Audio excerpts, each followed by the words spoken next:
Boa noite a todos. Um feliz ano novo. A leitura do livro Convites de Sheila pelo Espírito Sheila. 3 atitudes. Se te encontras em tratamento espiritual na casa espírita, há 3 atitudes que podem ajudar. Tentar situar o pensamento nas faixas do equilíbrio mental. Ninguém deixa zonas de sombra sem esforço próprio na conquista da luz. Dedica alguns instantes diários à prece e à reflexão, a fim de favoreceres o teu mundo interior. Busca sair das emoções negativas. O pranto que desabafa é justo, mas cultivar a mágoa indefinidamente é inútil. Destina alguns momentos à leitura edificante ou ao diálogo esclarecedor, a fim de te fortaleceres por dentro. Procura, na medida do possível, dedicares a alguma ação no campo do bem. O auxílio aos mais necessitados coloca em movimento as forças do espírito, que desenvolve resistências morais. Simples gestos de amor pode consolar ou ajudar inúmeros corações. Por certo, a casa espírita trabalhará para que recobres o equilíbrio. Não te esqueças, porém, de realizares o que podes e deves em favor da própria felicidade. Uma boa palestra a todos. Que assim seja.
Uma boa noite a todos, um feliz ano novo para todos. Na realidade, nós sempre comemoramos o feliz ano novo e saudamos a todos, mas o feliz ano novo também pode ser o ano que passou, né?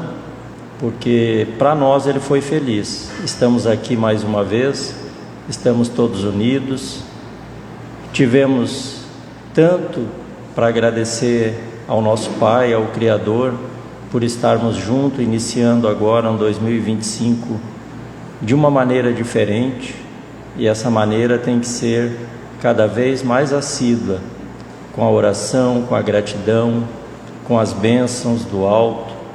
Então, convidamos a todos, encarnados, desencarnados, todos os amigos que estão chegando nessa casa pela primeira vez. Convidamos também os irmãos que estão nos assistindo pelas redes sociais a fazer uma prece, uma reflexão de agradecimento de nossos pedidos, para que esse ano também seja muito feliz para todos. Deus de amor e bondade, Senhor de nossas vidas, nós te rogamos as bênçãos para este ano novo que se inicia, sabendo, Pai amado, que Tu estás sempre junto de nós, no ano que se findou, no ano que se inicia, em todos os momentos. Queremos Te agradecer humildemente por tudo que tem feito por nós, por este planeta, pela nossa família. Queremos Te agradecer por estarmos aqui nesta casa de oração hoje, iniciando uma caminhada de mais um ano, de mais um passo. Queremos Te agradecer pela família que temos, por tudo que temos recebido. A nossa palavra é gratidão. queremos te rogar as bênçãos a todos aqueles irmãos que trazemos em nosso coração e nosso pensamento, aqueles que muitas vezes escrevemos os nomezinhos nos cadernos. Queremos te rogar as bênçãos por todos os nossos irmãos que estão nesse momento viajando, passeando, se divertindo, mas também, Pai amado, por aqueles que estão nos hospitais, nos presídios, nos manicômios, em todos os locais, porque todos somos necessitados da Tua bênção.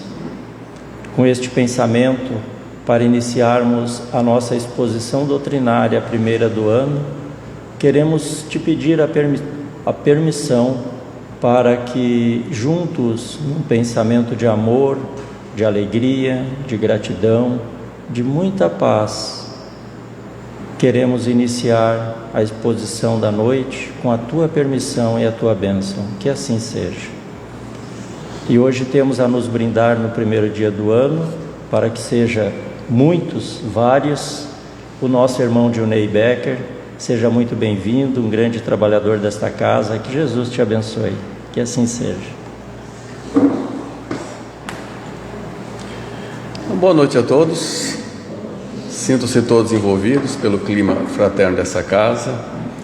Então, como disse o amigo Luiz, a primeira do ano, então vamos falar justamente daquilo que vai tirar a nossa paz durante o ano, a fonte de todos os males das incomodações, que segundo a obra do Espiritismo e segundo a própria razão nos diz, é o nosso egoísmo.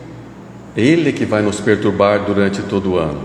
Então, sempre que formos buscar a fonte de alguma coisa que nos perturbou em todos os campos da vida, afetivo, sentimental, material, relação, qualquer coisa, a fonte vai estar sempre ali, no egoísmo. Nunca é diferente disso. Então, nos mundos regeneradores, mundos acima da Terra, na sua escala evolutiva, que vamos chamar de intermediários entre o mundo como o nosso e o mundo mais feliz, ali os espíritos ainda estão sob a influência das leis da física, a influência da matéria. Só que os espíritos já estão libertos das paixões, não são mais escravos das paixões. Então, o orgulho que tortura, o ódio que sufoca, já não estão mais lá. Então, naquele mundo já é possível ensaiar uma certa felicidade. Então, nós ainda estamos na onda do egoísmo, ele é muito forte em nós ainda, por mais que não se reconheça, nós somos egoístas sim. Facilmente se observa isso na conduta diária nossa e das pessoas, coisas pequenas, por exemplo, não gostar de emprestar nossas coisas, é medo de que vai estragar, medo que não vai devolver, é medo, o egoísmo ele é medo, dificuldades para fazer um favor para alguém, parece que vai arrancar um pedaço, né? Vai dificultar a nossa vida se for fazer um favor para essa ou para aquela pessoa. Tem gente, por exemplo, que segura a porta do elevador e fica conversando, ignorando que alguém chamou o elevador, mas está ali conversando, se despedindo, não está nem aí. Tem gente que acende o cigarro próximo a pessoas que não fumam, ignorando que elas detestam o cheiro de cigarro. Pessoas que ligam um som alto, obrigando todos a ouvir a sua música, que quase sempre é de mau gosto, porque falta de educação e mau gosto andam de mãos dadas, né? O desejo de estar sempre no controle das coisas, estar sempre dominando tudo, também é impulso da animalidade, é o egoísmo que diz isso. Nas relações afetivas, quase sempre nós cobramos a atenção da outra parte, nós só queremos atenção, ignorando que a outra parte também precisa de atenção. Então são essas coisas pequenas, miúdas do dia a dia que provam. Nós somos egoístas e o mundo não é feliz por conta disso. É o que nós temos que dominar. Porque a única coisa que importa para um egoísta é que ele esteja confortável e bem acomodado. O contrário de uma pessoa altruísta, que sacrifica o próprio conforto em prol de alguém. E para um egoísta, assim como nós, então qualquer decepção, qualquer perda já é um pesar. Uma ambição que não foi atendida, uma injustiça que se considere vítima, são tormentos, torturam e angustiam. Então, por isso, ele é a fonte de todos os nossos males e vai ser a fonte de todos os nossos males no decorrer do ano. Até mesmo as desigualdades sociais que existem no nosso planeta hoje têm ali a sua origem. Questão 806 do Livro dos Espíritos pergunta-se: é lei da natureza a desigualdade das condições sociais? A resposta é não, isso é obra do homem, não é obra de Deus. Pergunta-se novamente: algum dia essa desigualdade vai desaparecer? A resposta é: eternas somente as leis divinas. Não vês que a cada dia, gradualmente, ela se apaga? Então nossas leis, nossas normas, nossos costumes vão progredindo com o passar do tempo e vão se alinhando com as leis divinas, até que um dia vão dar paralelas, as leis divinas e as leis dos homens também. Então a desigualdade vai desaparecer quando o egoísmo deixar de ser um agente predominante em nossas vidas. Porque quando nós compreendermos de fato que nós somos criaturas imortais, estagiando numa escola temporária, nós vamos compreender que nenhum espírito tem sangue mais puro que o outro, nenhum habitante da terra tem um sangue mais puro que o outro, e somente o espírito é mais ou menos evoluído que um outro espírito, independente do material escolar que ele recebeu para entrar na escola terrena. Eu chamo de material escolar os nossos bens materiais e principalmente o nosso corpo. Ele é material escolar, emprestado por Deus para estagiarmos na escola temporária.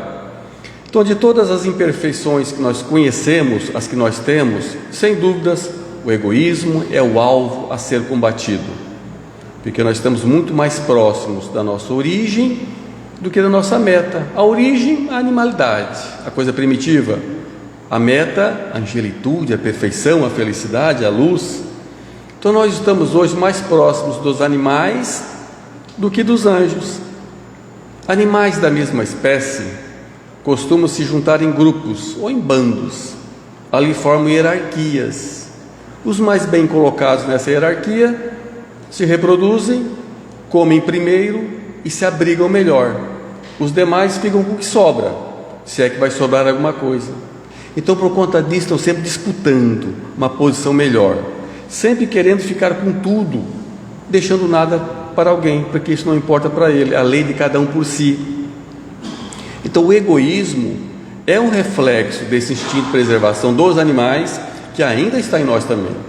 Por isso nós disputamos tanto, e por isso ele se manifesta na forma de medo, o medo de ficar sem. É isso que força a competição, onde somente os mais fortes sobrevivem. Então lá nos animais, lá naquele bando, faz todo sentido, sim. É importante para eles, então eles desaparecem no tempo. Mas para nós, espíritos a caminho da luz, não faz o menor sentido. Por que essa disputa? Onde só os melhores sobrevivem? Para nós não faz sentido algum. Para nós, na verdade, ele é um entrave que dificulta o nosso caminho na direção da perfeição, na direção da luz. Importante para os animais, não para nós. Para nós é um problema. Então o orgulho e a vaidade são os grandes obstáculos para a nossa evolução moral. Eu digo moral porque a parte intelectual continua. A parte intelectual ela vai se desenvolver, sim. Até mesmo de mal se tira um bem, porque é justamente o orgulho, vaidade e a ambição que nos toca para trabalhar, para estudar e para inventar e para aprender também.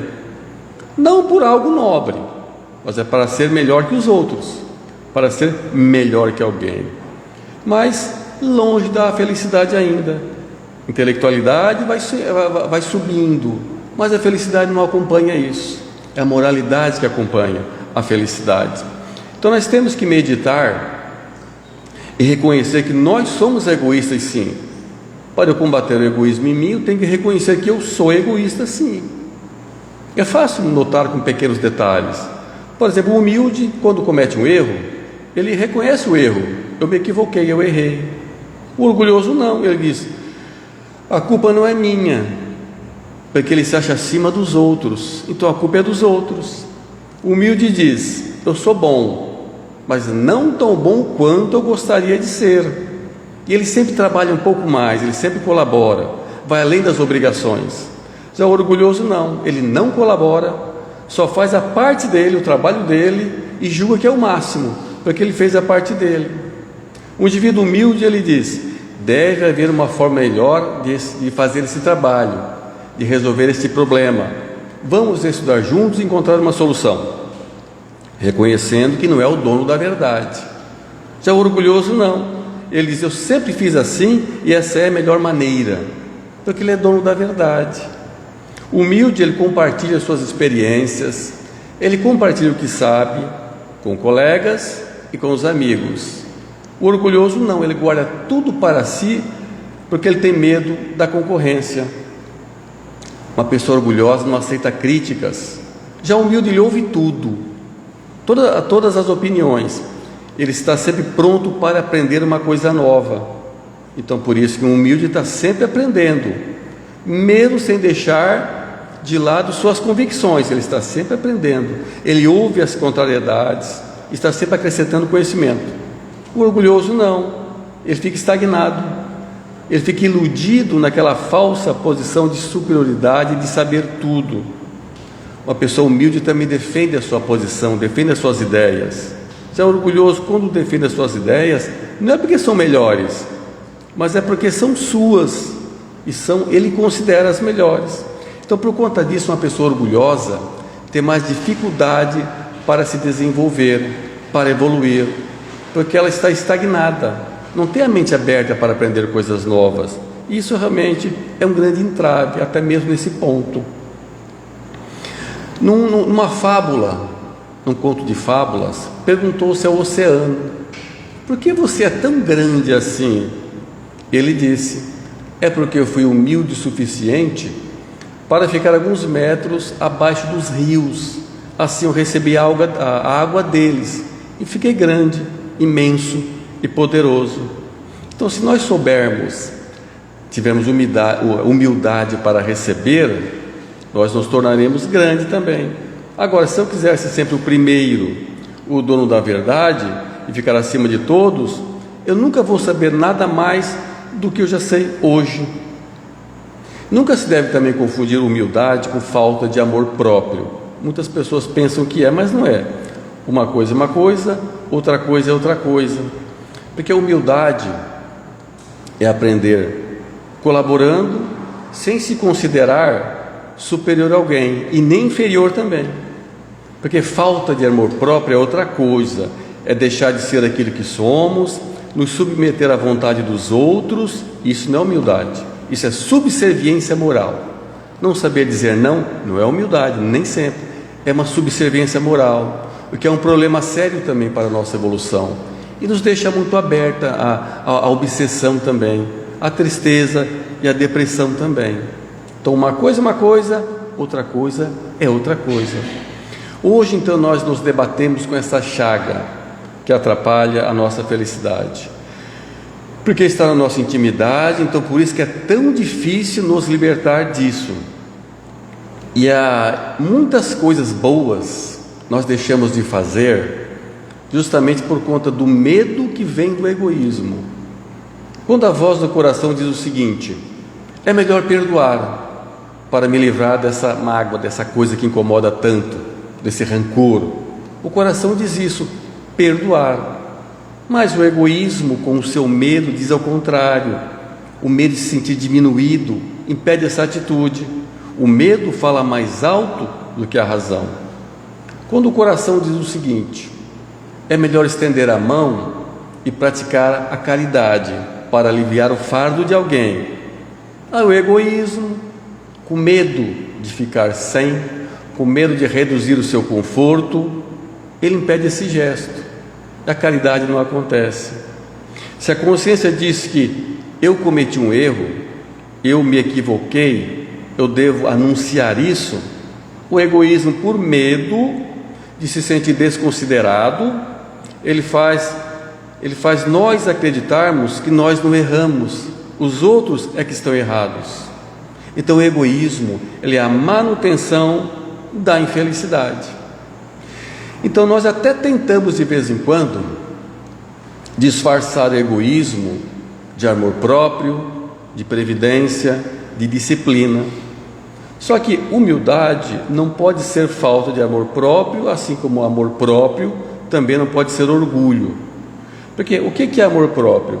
É se respeitar, se valorizar, autoestima e nunca sentir-se inferior a alguém. Amor próprio tem a face, o clima da brandura.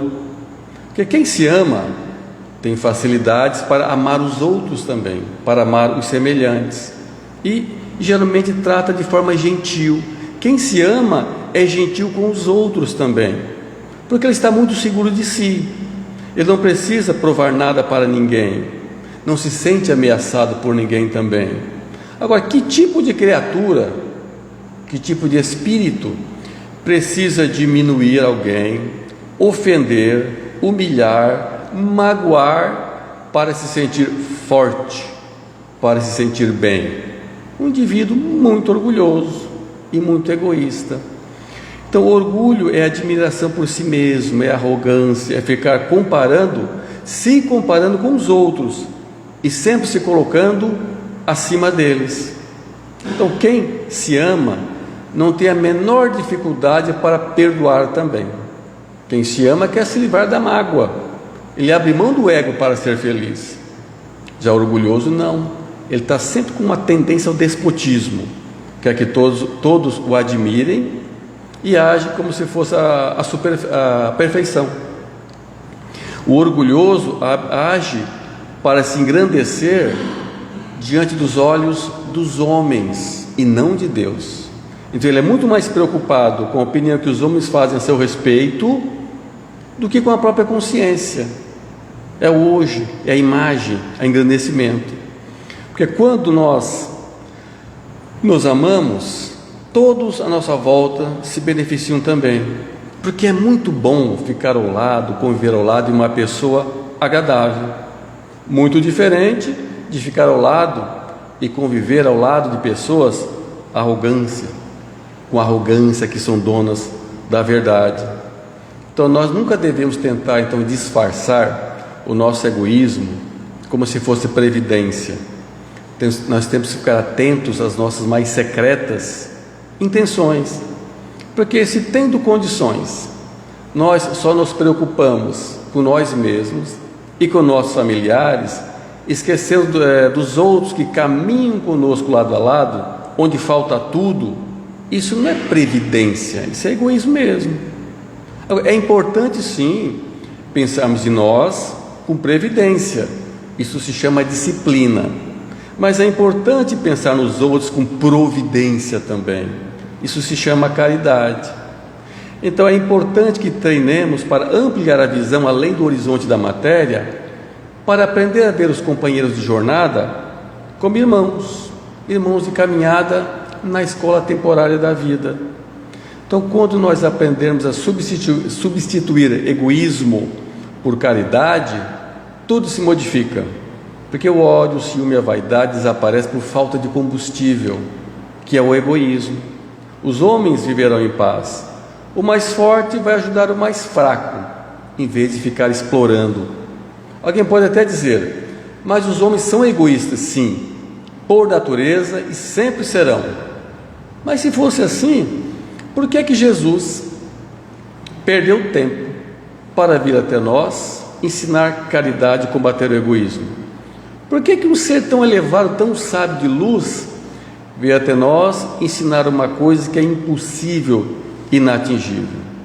Não faz sentido, pois é justamente aquilo que Jesus nos ensinou é que nos torna hoje pessoas melhores do que no passado. Lá pela Idade Média, alguns séculos, nós observávamos os povos da antiguidade, muito mais atrás, como criaturas com costumes abomináveis. E hoje nós olhamos a Idade Média como criaturas abomináveis também em seus costumes. Quem sabe daqui a muitos séculos pensaremos a mesma coisa do que fazemos hoje. Então nós somos sim, a cada dia melhores, a cada reencarnação melhores, por conta do que Jesus nos ensinou. Combater o egoísmo é da natureza, sim, é verdade, mas podemos vencer. Ele pode ser destruído. Nós vamos conseguir triunfar sobre o egoísmo, sim. Um egoísta pode até falar, né? Que ele é corajoso porque ele não leva nenhum desaforo para casa. Mas a verdadeira superioridade não está na reação, está na tolerância da injúria. Porque é muito fácil reagir. O comum é dar o troco com a mesma moeda, isso é o comum. Agora, o difícil é uma ação em vez de uma reação, é mostrar a face da tolerância, onde a violência mostrou a sua face, ela se fez presente. Essa é a verdadeira coragem e superioridade. Então, para que possamos habitar esse mundo prometido, esse mundo de regeneração, é preciso começar a treinar desde já, reconhecer que sou egoísta e combater esse mal, porque os nossos instintos nós já conhecemos bastante, já treinamos mais do que o suficiente. Agora é treinar sentimentos. Treinar sentimentos, eu preciso da companhia das pessoas. Ninguém treina sentimento sozinho. Mas como nós vamos nos aproximar uns com os outros, nos transformando em pessoas agradáveis, se somos ainda tão egoístas? Isso dificulta nossas proximidades. Nós precisamos praticar então caridade. E segundo Paulo de Tarso, em suas cartas ao povo de Corinto, caridade vai muito além da esmola. Como ele falou em suas cartas: ainda que eu falasse a língua dos homens, dos anjos, e não tiver amor, seria como um sino que tine. Então, falar coisas bonitas, ler coisas bonitas, ouvir coisas bonitas, palavras encantadoras, quem sabe até inspirada pelos anjos, que até emociona algumas pessoas, mas se aquilo não toca o meu coração, é só um som, é um sino que tine, não serve para nada. Agora, quando nós nos esforçarmos para pôr em prática as lindas palavras que eu falo ou que eu ouço, outros fluidos acompanham as palavras, aí é diferente. A palavra pode até convencer, mas é o exemplo que vai nos arrastar para a caridade. E Paulo de Tarso continua: ainda que eu tivesse o dom da profecia, conhecesse todos os mistérios e toda a ciência,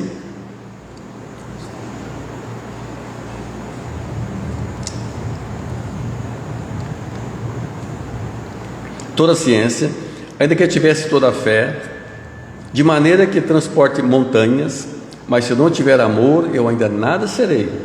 Então, conhecer o Espiritismo, ter um vasto conhecimento científico, ter a mediunidade, dão uma melhor compreensão da vida, sim, mas não nos deixa mais felizes, não nos torna pessoas melhores por conta disso. Quantas pessoas conhecem a fundo a obra do Espiritismo, a obra teórica do Espiritismo, mas uma conduta muito distante daquilo que conhecem. Ter fé consoladora é bom, mas se ela for morta não serve para nada. Não é o que eu sei, não são minhas habilidades que vão me deixar feliz, mas é o que eu faço com as minhas habilidades, com o meu conhecimento, é que vão me tornar uma pessoa melhor. Ter aquela fé inabalável, né, que é o Espiritismo, chamada fé inabalável, é bom, mas ainda não é uma porta aberta para o mundo de regeneração, porque se nós não aplicarmos conosco, uns com os outros, aquilo que aprendemos no Espiritismo, qual é a vantagem de ser espírita? Então, de fato, como diz Paulo de Tarso, não serviria para nada. Então, a Terra nova, esse mundo de regeneração mais feliz, continuará a ser nesse mesmo planeta. Se merecermos, se formos merecedores, aqui ficaremos, mas já como espíritos modificados já. Como disse Jesus: bem-aventurados os mansos, porque herdarão a terra. Então, os herdeiros dessa terra mais feliz serão aqueles espíritos que de fato aprenderam a superar as amarras da animalidade, que é o egoísmo, que insiste tanto em nos prender tão próximos, uma coisa primitiva, a matéria bruta.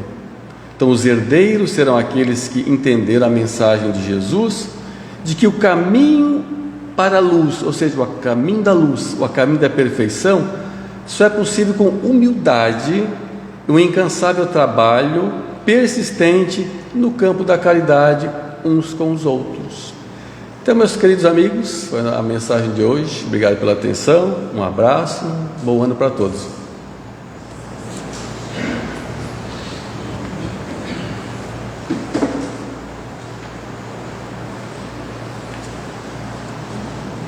Vamos então agradecer ao nosso palestrante, num dia tão importante como hoje, né? Se dispor a vir aqui, passar para todos nós a palavra do Cristo, a palavra de Jesus. Muito obrigado, Dionei.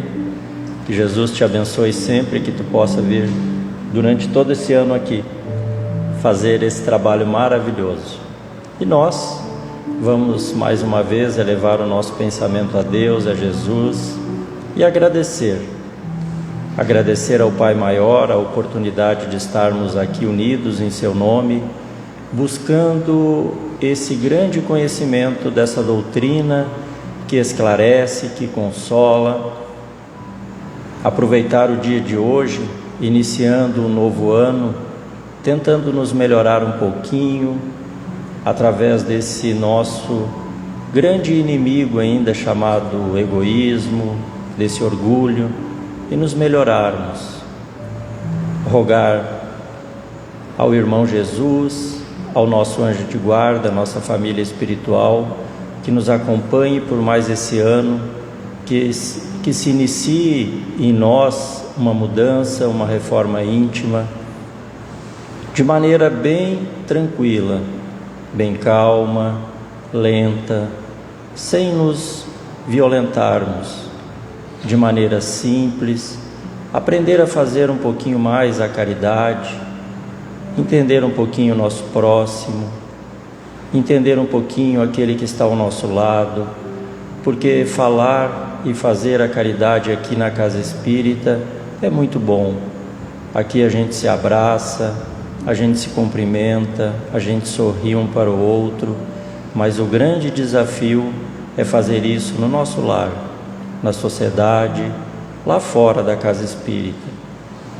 Então rogamos aos benfeitores espirituais, ao nosso grande modelo e guia, Jesus, que veio aqui trazer e nos ensinar a caridade, fazer com que nós possamos caminhar seguindo os seus passos de nosso coração.